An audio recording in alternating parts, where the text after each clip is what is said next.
সুপ্রভাত শ্রদ্ধেয় দর্শকবৃন্দ।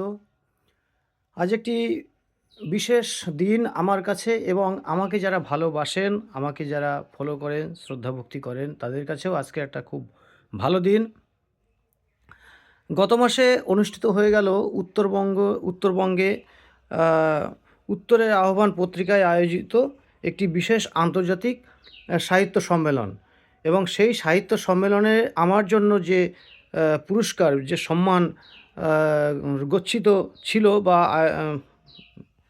আমার জন্য যে পুরস্কার ধার্য করা হয়েছিল সেটা আমার আনতে যাওয়ার বা সেই অনুষ্ঠানে উপস্থিত হওয়া সম্ভব হয়নি। তো আজকের তিনি আসছেন কলকাতায়। আমার স্ত্রী, এই যে দেখতে পাচ্ছেন, ইনি হচ্ছেন পিঙ্কি মিত্র। ইনি যাচ্ছেন। তুমি কিছু বলবে? কি কেমন লাগছে, কি ব্যাপার তোমার? ভালো লাগছে। এবং এই পুরস্কার সম্পর্কে তুমি জানো কিছু? হ্যাঁ, এটা একটা স্বর্ণ পদক আছে তোমার,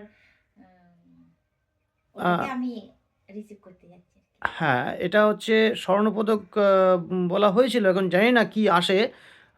তবে সব সম্মানিত সম্মান, কিন্তু এটা আন্তর্জাতিক সম্মান, মানে বিশ্বের ২৭টি দেশের কবি সাহিত্যিকেরা এই অনুষ্ঠানে এই এই পত্রিকায় এবং এই সম্মেলনের সাথে যুক্ত হয়েছিলেন।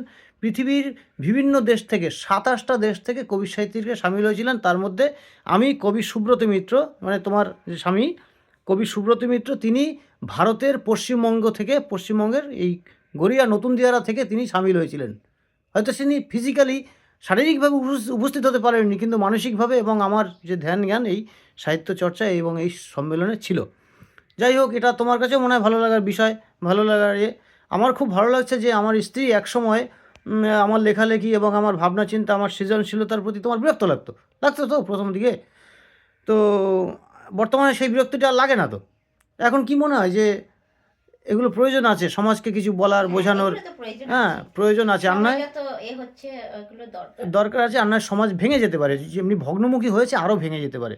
যাই হোক, আজকে আর দীর্ঘায়িত করব না।